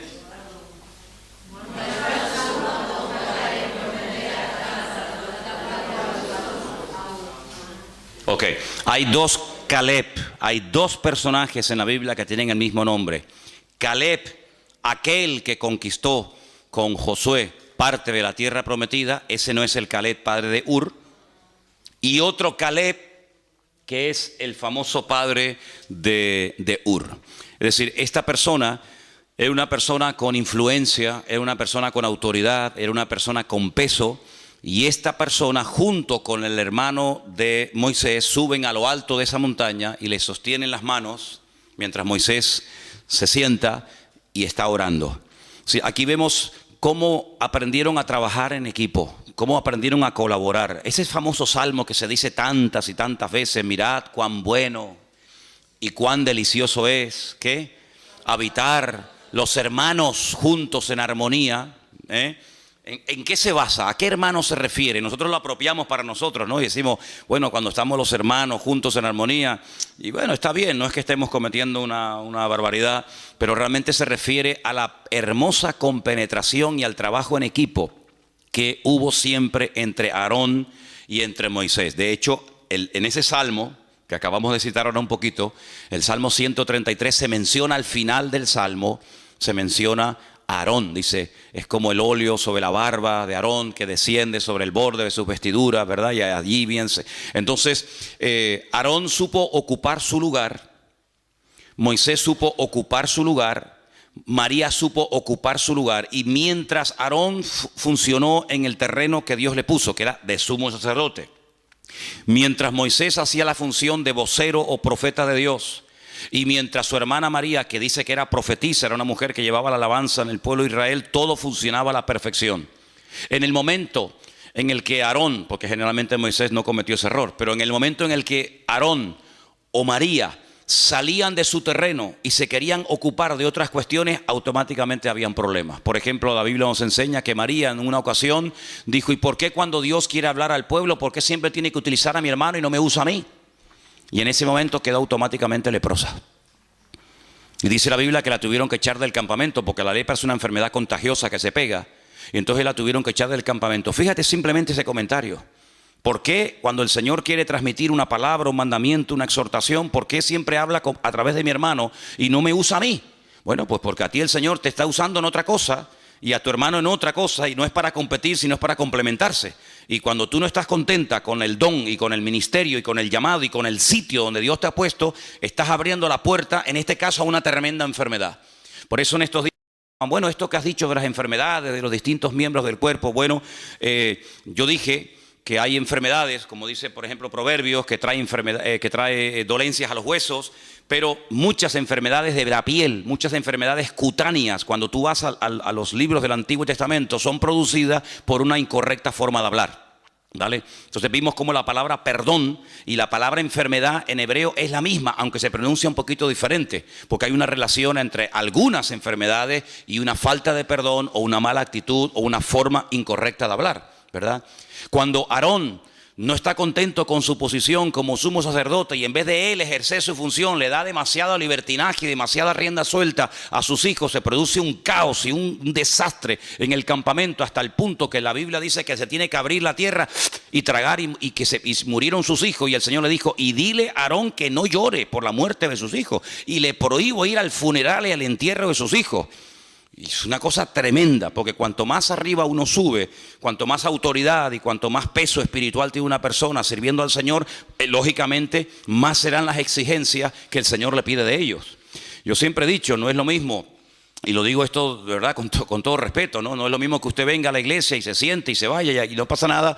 No es lo mismo que un pastor, no es lo mismo que uno que está en alabanza, no es lo mismo que una maestra de escuela dominical. A esos hay que exigirle no mucho, sino todo. ¿Por qué? Porque tienen que ser ejemplo a la congregación. Una maestra de escuela dominical tiene que llegar primero que los alumnos. No van a llegar los niños primero que su maestra. Cuando hay un campamento de niños, los primeros que tienen que estar dando el callo, ¿quiénes son? Las maestras de la escuela dominical. Y si no, quédese usted en su casa o dedíquese a otra cosa. Pero las maestras de la escuela dominical tienen que ser las primeras. Y si usted no quiere ser la primera, usted no vale para maestra de escuela dominical, valdrá para otra cosa. Y yo como pastor, pero no me exija mucho, hermano. Yo un día vendré y otro día no. Imagínense. Oye, ¿quién va a predicar hoy? Bueno, tenía que predicar Manolo, el pastor, pero no va a venir porque dice que está un poco desanimado. ¿Cómo? No, que dice que le dolía la cabeza. Es que a mí no me puede doler nunca la cabeza. De hecho, yo empecé a predicar con dolor de cabeza y ya se me quitó. ¿Por qué? Porque el Señor, cuando usted quiere servir al Señor, el Señor dice: ¿tú me quieres servir? Ok, vente para acá. Pero también te voy a exigir más. Porque el viento donde pega más fuerte es arriba en la copa del árbol y no en las raíces. Y allí donde el Señor pone a algunas personas, pero también la exigencia lógicamente será mayor. Entonces Aarón entendió que su función no era la de profeta, sino la de sumo sacerdote. Y cuando lo entendió y ocupó su lugar, miren esos hermanos, qué armonía hay entre ellos. Cómo no va a haber bendición y vida eterna, y cómo no va a derramar el Señor su unción y su gracia cuando están los hermanos juntos en armonía. Pero cuando están juntos, pero separados y revueltos, se va la bendición de Dios. ¿Cuántos dicen amén? Entonces nosotros tenemos que partir de la base de que nuestra forma de hablar, y tienes que salir de este retiro con esto en la cabeza: tú no puedes hablar de cualquier manera, porque la forma como tú a partir de hoy hablas o hables, eso va a marcar una diferencia en el mundo espiritual. Esta palabra prevalecía. Cuando Moisés levantaba la mano, el pueblo de Israel prevalecía, y cuando las bajaba, prevalecía Amalek sobre Israel. Es muy interesante, porque en el último libro de la Biblia que estamos estudiando en Santa Cruz últimamente otra vez, aparece la palabra prevalecer. Y fíjate qué interesante. Dice que cuando los santos oraban en la tierra, es decir, cuando se dirigían al Señor, cuando clamaban al Señor, los ángeles en el cielo prevalecían contra los demonios. Es decir, cuando la iglesia toma su posición de autoridad, cuando la iglesia emplea el poder de la lengua, pero no para dañarse, no para cuestionar, no para criticar o para murmurar o lamentarse, sino que emplea el poder, el instrumento de la voz, de las palabras, para dirigirlas al Señor, eso como que le da fuerza a los ángeles y le da fuerza en el mundo espiritual para que el enemigo lo podamos tener a raya. Por eso, hermano, tenemos que salir de aquí con la idea bien clara de que la forma como usted va a hablar a partir de hoy vas a ser un imán que va a atraer la bendición a tu casa, o la va a espantar y la va a alejar. Por eso cuando en casa comencemos a hablar o a opinar o a no sé qué, o como a comentar negativamente, cortemos inmediatamente ese comentario. ¿Por qué? Porque la forma como nosotros hablamos es lo que va a marcar la diferencia en el mundo espiritual. Porque todo esto tiene un precedente, y el precedente está en el libro de Génesis capítulo 1, cuando dice la Biblia que Dios hablaba y las cosas cambiaban. Claro, el poder de Dios en su palabra es lógicamente superior a nuestro. La palabra de Dios se cristaliza, se materializa, ¿verdad? Dijo Dios sea la luz y se hacía la luz. En nuestro caso no es así. Pero lo natural, ya lo he dicho 1.000.000 de veces, es un reflejo de lo espiritual. Si Dios hablaba y cambiaban cosas, quiere decir que nosotros como producto, como creación del Creador, cuando nosotros hablemos también las cosas pueden cambiar para bien o para mal. ¿Cuántas personas están tiradas por el suelo, no tienen ninguna autoestima, no confían en nada ni en nadie? ¿Por qué? Porque desde pequeños han sido bombardeados con palabras como: tú no sirves para nada, tú no vas a levantar cabeza, tú eres un burro, tú eres un ser a la izquierda, tú no sé qué, tú eres como tu padre, un vago. Y ¿cuántas veces pasa eso en la vida? Pero cuando el Señor nos llama, Él nos dice: ustedes son real sacerdocio, nación santa, pueblo adquirido por Dios, para que anuncien las virtudes mías, que yo les llamé de las tinieblas a su luz admirable. Y ustedes son más que vencedores, y yo estoy con ustedes, y nadie les podrá hacer frente en todos los días de vuestra vida. Y diga al débil: fuerte soy, hermano. Y entonces Dios nos levanta la autoestima, no el orgullo, sino la autoestima, y comenzamos a hablar como Cristo hablaba. ¿Cuántos dicen amén? Y Él no permitía ni siquiera a sus más íntimos colaboradores o discípulos, Él no permitía que hablaran palabras incorrectas. Cuando aquel discípulo le dice: Señor, no vayas a la cruz, ¿para qué? Si a lo largo de la historia no te van a aceptar esta gente, ¿para qué vas a la cruz? Y el Señor le dijo: apártate de mí, Satanás, porque no estás poniendo la mira en las cosas de Dios, sino que te está dejando influenciar demasiado, excesivamente por las cosas de los hombres. Tienes una visión muy corta, ves a muy corto plazo. Pero hermano, nosotros tenemos que sembrar en fe. ¿Y cómo se siembra en fe? Con la palabra. Dios me va a bendecir, Dios me va a prosperar, yo voy a ser una persona usada, Dios me va a bendecir, Dios va a abrir puertas. Y dirá: bueno, pero esto es autosugestión, llámelo como quiera. Pero esa es la forma como el Señor quiere que nosotros hablemos. ¿Cómo estás? Bueno, aquí aguantadito. ¿Cómo que aguantadito? ¿Cómo estás? Y dicen algunos: bueno, tirando. ¿Tirando qué? Piedra estás tirando. ¿Cómo estás? Bueno, aquí echando días para adelante. Sí, las expresiones son múltiples y variadas. Hay para todos los gustos y colores. ¿Cómo estás? En victoria. ¿Cómo estás? Bendecido. ¿Cómo estás? Triunfante y glorioso. ¿Por qué? Porque todo lo puedo en Cristo que me fortalece. ¿Cuántos dicen amén? Así como tenemos que hablar, hermanos. Así como tenemos que hablar, hombre. Gloria a Dios. Dejemos esas expresiones a los del mundo. Dejémoslos que ellos hablen así. Quieren hablar así, que hablen así. Así les va. En el rastro que tenemos en Santa Cruz hay un chico que todos los días viene y siempre le pregunto lo mismo. Ya sé la respuesta. Es como ¿cómo era? La erotesis. La erotesis, ¿qué era? Hacer una pregunta que ya sabe la respuesta. Esa figura de dicción. Le digo: ¿qué? ¿Cómo estás? Y yo dentro digo: aguantadito. Y al segundo dice: aquí aguantadito. Él siempre dice lo mismo. Vivimos en un edificio en Santa Cruz hace años, ahí en la Rambla, y había un portero, el portero del bloque, y decía: ¿qué? No voy a decir el nombre porque a lo mejor lo conocen y vete entonces hay algún familiar del portero aquí, ¿no? Digo: ¿qué? ¿Cómo estamos? Y siempre decía: siempre lo mismo. Así me decía tú. Digo: siempre lo mismo. Nos fuimos del edificio, él sigue viviendo allí y te aseguro que han pasado, no sé, 100 años desde que me fui de allí. Y yo le pregunto hoy a este hombre: ¿cómo está? Y te aseguro que, mira, me juego un brazo de que me diría: siempre lo mismo. Ya, increíble. ¿Cómo pues? Yo es que me aburro 2 veces haciendo la misma cosa, Dios mío. Yo que siempre tengo que estar haciendo algo, si no me aburro, ¿cómo voy a estar yo en un puesto de trabajo toda la vida? Siempre lo mismo, siempre lo mismo, siempre lo mismo, siempre lo mismo. Tío, qué vida más aburrida tienes, viejo. Qué soso de vida eres, de verdad que no eres atractivo, no aparte eres bajito, gordo, feo, encima siempre lo mismo. Ya, no hay por dónde me cogerte, viejo. ¿Me entiendes? El Señor está conmigo, Dios me va a bendecir, el Señor me bendice y tal. Claro que sí, hombre, claro que sí.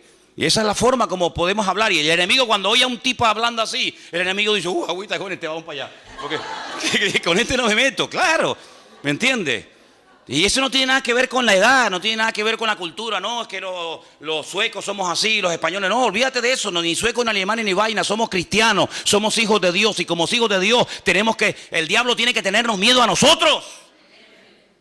Hay creyentes, yo no sé, aquí nosotros porque no nos hemos criado con ese ambiente, pero hay creyentes que cuando les conoces y hablas con ellos de otras congregaciones sobre todo, pues siempre están, no, es que el diablo, no, es que el enemigo, es que yo digo, pero ¿cómo puedes vivir así? Siempre con miedo. El otro día estábamos poniendo el mural ese, por cierto, échenle un vistazo porque ahí hay fotografías del siglo XVIII. Ahí van a decir, Dios mío, dame discernimiento de espíritu porque no sé quién es este, ¿no? Y entonces resulta de que Juan, ¿no está Juan? Ahí está Juan.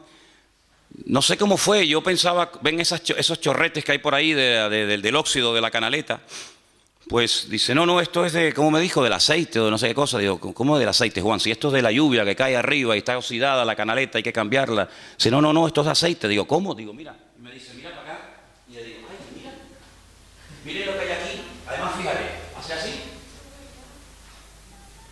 Una mano. ¿La ves? Yo digo, dice, no, hay aquí, hay allí, hay. Y entonces resulta de que en el cuarto ¿cómo es? En el cuarto donde duermen ustedes, las puertas son blancas, las puso unas puertas preciosas. Y el otro día estaba en la habitación, allí creo que estaba hablando con Margarita, y veo en la puerta una mano. Y yo dije, sin haber sabido todavía la explicación de la vaina esta, yo digo, esto fue uno que tenía la mano hedionda o sucia, perdón,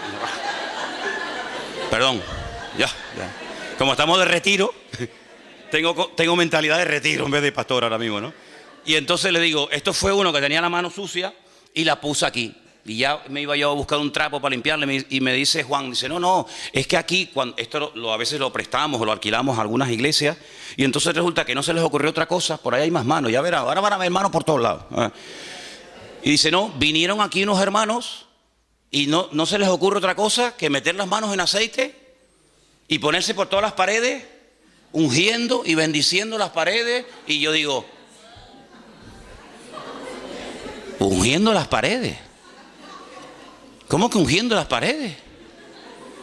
Es como si yo voy a tu casa y le digo, hermana, ¿tiene un poquito de aceite de olivas? Sí. Venga a ungir en la casa y te mancho todo el salón. Hermano, nosotros no podemos tener esas supersticiones.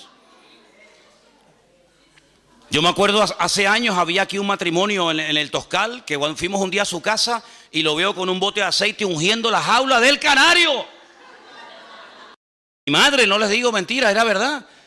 Y le digo, ¿pero qué está haciendo? Y dice, no, es que el canario últimamente está haciendo unos ruidos raros. Digo, ¿estará fónico? ¿Habrá aprendido el cántico? Digo, ¿pero cómo va a ungir usted la jaula de un canario, hombre? Con lo caro que está el aceite, hombre. Entonces, hermano, vamos a ver, el aceite en la Biblia se utilizaba todo, pero mire, nosotros tenemos un Dios que nos cuida hasta cuando cerramos los ojos durante la noche. No es prueba evidente que cuando estoy dormido y no me entero de nada, el Señor me está guardando. Dice, el ángel del Señor acampa alrededor de los que le temen y los defiende. Por lo tanto, yo tengo que ir por la vida con la seguridad de que el Señor está a mi lado y que nadie podrá contra mí, a menos que el Señor se lo permita. ¿Y sabe cuándo el enemigo tiene autorización, entre comillas, para atacarme y para zarandearme? Cuando bajo la guardia, cuando estoy en desorden, cuando me enfrío, cuando me aparto del Señor, cuando empiezo a pensar y a hablar tontería. Pero mientras yo esté hablando correctamente, mientras mi fe y mi mirada esté puesta en el Señor está conmigo como poderoso gigante. Y aunque un ejército acampe contra mí, no temerá mi corazón, porque el Señor es mi luz y mi salvación y no va a pasar nada. Porque esas son las promesas del Señor. Y tenemos que creer en las promesas del Señor, hermanos. Y no tener ningún temor. Hay una historia en la Biblia que yo la he leído y compartido infinidad de veces con ustedes. Y es esa historia cuando el profeta Eliseo está en una casa. Y resulta de que le dicen al enemigo, le dicen al ejército contrario, tú sabes por qué tú pierdes todas las batallas. Tú sabes por qué todas las estrategias te salen mal. Tú sabes por qué cuando vamos a atacar por un lado nos están esperando. Y cuando dice, bueno, pues ataquemos por el otro lado nos están esperando. ¿Tú sabes por qué? Dice, no. Dice, porque en Israel hay un varón de Dios. Y lo que tú hablas en secreto, Dios se lo revela a él. Así que da igual si lo vas a atacar por la derecha, por la izquierda, por arriba, por abajo, de noche o de día. Todo te va a salir mal porque el Señor pelea con esa gente. Y este general o este rey dice, pues matemos a este hombre. Matemos a este hombre y se le acaba la fuente de información. Dice, vamos. Dice la Biblia que rodearon toda la casa del profeta Eliseo y no venían para contarle el cuento de Caperucita Roja, hermano. Venían para matarlo. Y entonces Eliseo tenía un colaborador, un ayudante, llamado Giesi. Nombre más feo. Así se llamaba, Giesi. Y Giesi sale fuera y cuando levanta la mirada, vio toda la casa rodeada de soldados que venían a matarlos. Y se mete para adentro muerto de miedo y dices, de aquí no salimos. Estamos rodeados de enemigos. Este es el último día de nuestra vida. Y el profeta Eliseo sale afuera, mira así, dice, tranquilo, no te preocupes. Más son los que están con nosotros que los que vienen contra nosotros. Y ese quiere un pedazo de carne, porque era carne. Le dice, ¿quién está con nosotros? Si hasta el perro salió corriendo. ¿Quién está con nosotros? Dice, Señor, abre los ojos para que vea. Y dice que cuando el Señor le permitió ver con los ojos de la fe, dice que vio millones de ángeles, la gloria del Señor estaba rodeando la casa y le dijo, yo te lo dije, aunque tú no lo veas porque tu forma de hablar impide que la revelación de Dios venga a tu vida. Tú no te das cuenta que hay una protección sobre nosotros. Y no solamente hay una protección personal, sino mira ahora, Señor, en el nombre de nuestro Dios, del Dios de Abraham, el Dios de Isaac y el Dios de Jacob, haz justicia. Y todos los que venían contra ellos se quedaron ciegos. Y tuvo que ir a Eliseo y le dijo, ¿a quién vienen a buscar? Dice Eliseo, ven que yo les llevo. Y hace así, los llevó a todos y los sacó fuera de la ciudad. Y le dice, ahora abre los ojos y que se manden a mudar todos estos. Ese es nuestro Dios, hermanos, un Dios que nos ha prometido siempre protegernos, sanarnos, bendecirnos, restaurarnos, ayudarnos. No hay nada que el Señor no pueda hacer en nuestra vida, pero necesita, entre comillas, que nosotros aprendamos a ocupar nuestro lugar y hablar adecuadamente. ¿Cuántos dicen amén? En cierto sentido podemos colaborar, sí, podemos colaborar. En este caso era con Moisés, pero podemos colaborar incluso con personas necesitadas que podemos ayudarles a que depositen su fe y su confianza en el Señor. Vamos a ir al Evangelio según San Marcos. Que Dios bendiga a nuestro hermano Marcos, amén. Gloria a Dios. Marcos capítulo 2. Es una historia, un mensaje muy conocido, donde vemos cómo nosotros en un momento determinado podemos ayudar a otras personas, hasta ayudarles a crecer y que esas personas después caminen solas. Marcos capítulo 2, versículo 1 dice que Jesús entró otra vez en Capernaum. La palabra Capernaum es Cafernaum. Cafer en hebreo significa pueblo. Naún es el nombre del profeta Nahum. Entró al pueblo del profeta Nahum. Y después de algunos días se oyó que estaba en casa. E inmediatamente se juntaron muchos, de manera que ya no cabían ni aún a la puerta, y les predicaba la palabra. Entonces vinieron a él unos trayendo a un paralítico que era cargado por 4. Pobre paralítico, no podía moverse, aunque quisiera, no podía. Estaba ahí inmóvil. Y como no podían acercarse a él a causa de la multitud, descubrieron el techo de donde estaba y haciendo una abertura bajaron el lecho en el que yacía el paralítico. No dijeron, bueno, mira, venimos otro día, hay demasiada gente, esto es un follón de gente, esto es imposible. No, la fe no conoce obstáculos, la fe supera los obstáculos. La fe no se amedrenta ante el no se puede, el que no sabemos. No. Si no podemos por la ventana, por la puerta. Y si no por la puerta, por el techo. Y si no, hacemos un túnel y lo metemos por abajo. Pero de aquí no nos vamos, porque esta es la oportunidad que hoy Dios nos está dando. Entonces vamos a subirnos al techo. Es que nos van a criticar, que me da igual. Hemos venido con una necesidad y de aquí no nos vamos hasta que veamos la gloria de Dios. Hemos venido con nuestro amigo, no puede caminar, pobrecito. Venga, vamos a hacer eso. Subieron al techo y ¿sabe lo que dice la Biblia? Que comenzaron a quitar allí, los techos eran como de paja, eran como de hojas de palmera. Y entonces de repente dice, uy, ¿esto qué es? Mira lo que dice, versículo 5. Al ver Jesús, ¿la fe de quién? ¿Y la fe del paralítico dónde está? No sabemos si tenía o no tenía fe. En ese momento el hombre estaba tan mal, tan desanimado, tan hundido, que dependía de otras personas. Así nos pasó a nosotros, ¿verdad? Cuando vinimos al Señor, alguien nos llevó, alguien nos habló, dependíamos de alguien. Y este pobre hombre ni siquiera podía caminar, no tenía fe, no tenía ilusión en la vida, no tenía nada. Pero dice Jesús que al ver la fe de ellos le dijo al paralítico: hijo, tus pecados te son perdonados. Entonces estaban allí sentados algunos de los escribas, los cuales cavilaban en sus corazones y decían: ¿por qué este habla así? Blasfemias dice. ¿Quién puede perdonar pecados sino solo Dios? Y conociendo luego Jesús en su espíritu que cavilaban de esta manera dentro de sí mismos, les dijo: ¿por qué caviláis así en vuestros corazones? ¿Qué es más fácil? No dijo que es más difícil, sino que es más fácil. Le dijo al paralítico: tus pecados te son perdonados, o levántate, toma tu lecho y anda. Si yo te pregunto a ti en esta mañana, ¿para ti qué es más fácil? ¿Decirle a una persona: te perdono tus pecados? ¿O decirle al paralítico: levántate, toma tu lecho y camina? ¿Para ti qué sería más fácil? Claro, porque eso no cuesta nada, ¿no?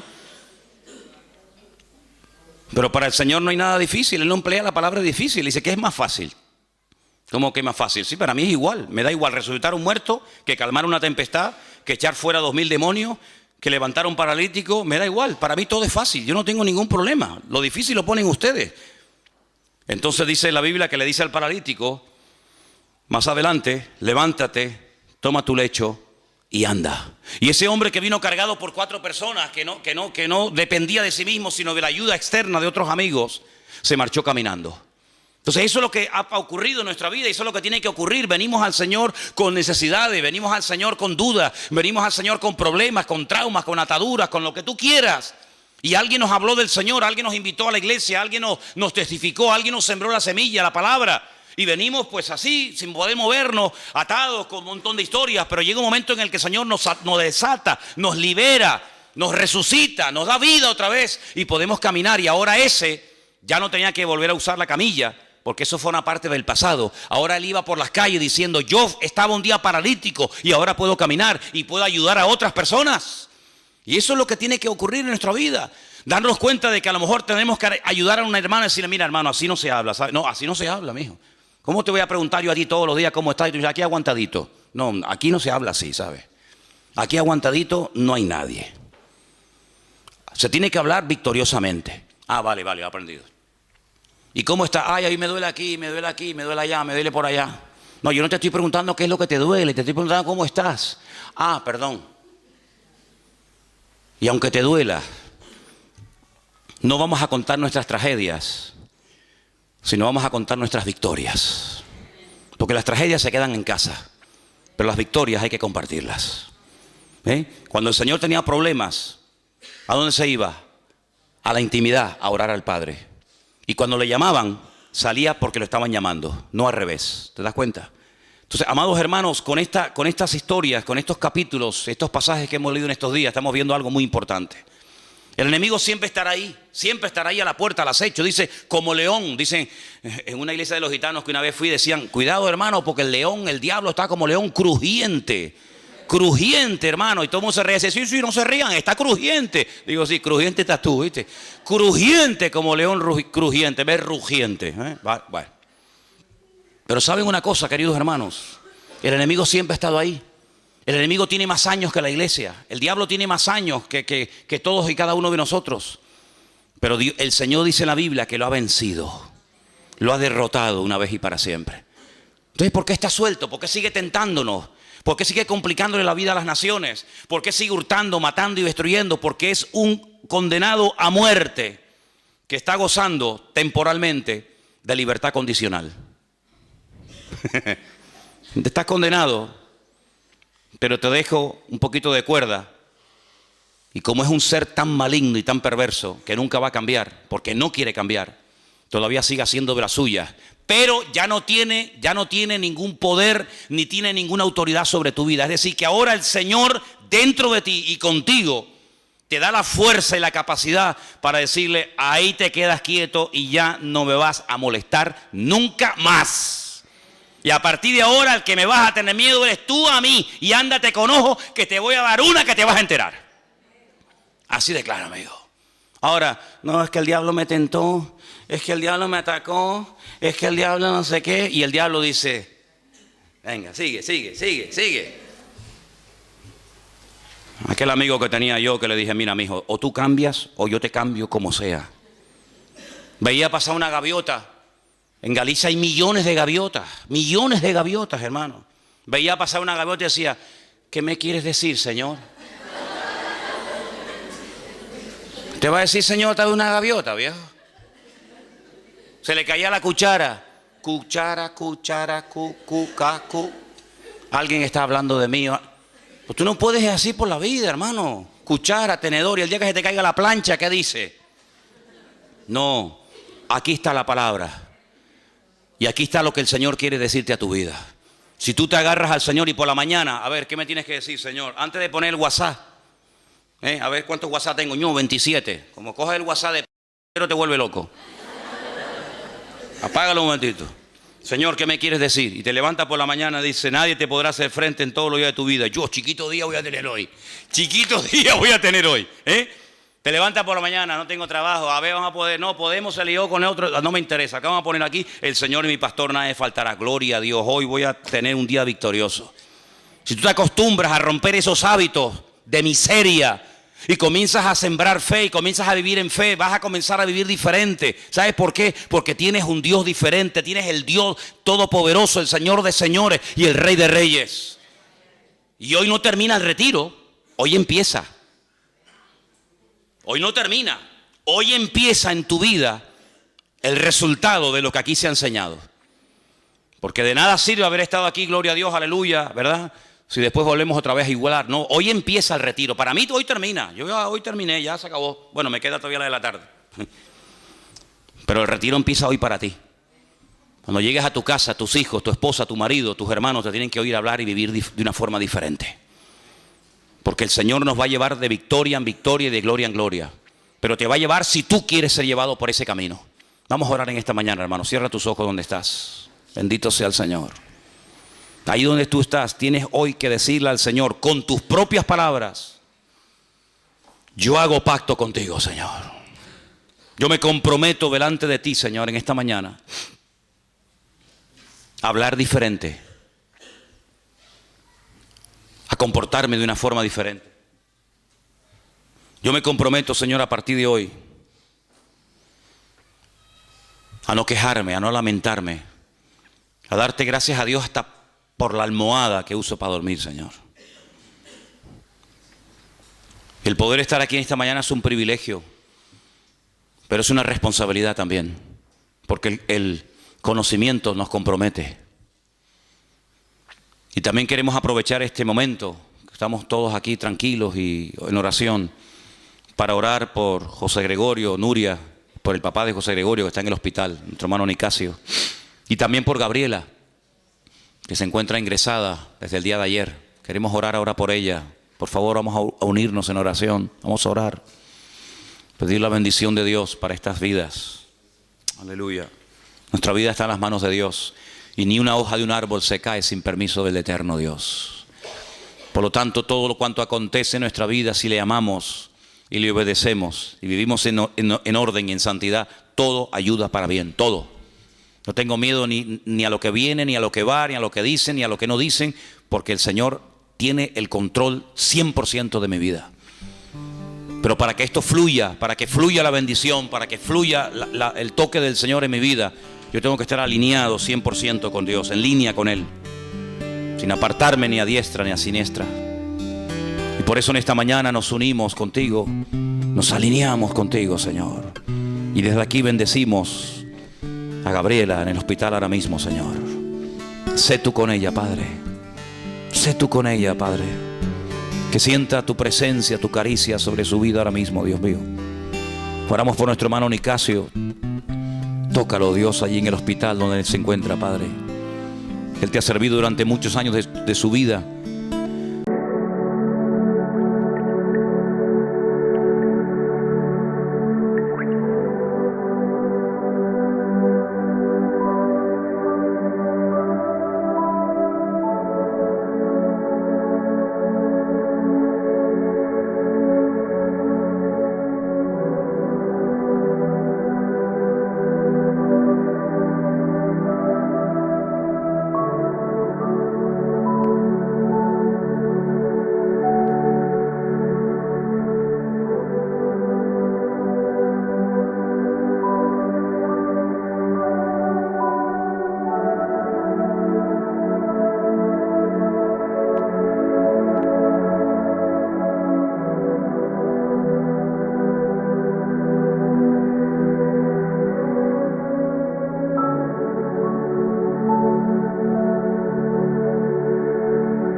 shine light, colors so bright, feeling right. Hop in my shoes, run into the day, sparkles in the air, come and play. Laughing and dancing around we go, hearts are like fireflies aglow. Singing our song under the blue sky, holding hands high, you and I. This is my happy dream, like a sweet melody. We're flying so free. This is my happy dream, forever you and me, singing it in harmony. Smiles all around, everywhere we see. Jump in the puddles, joy is our key. Rainbow above, colors so bright. We shine in the day and into the night. Friends on my side, can't stop this fun. Sharing our secrets till the day is done. Sunsets and starry nights we chase, living our lives in this bright place.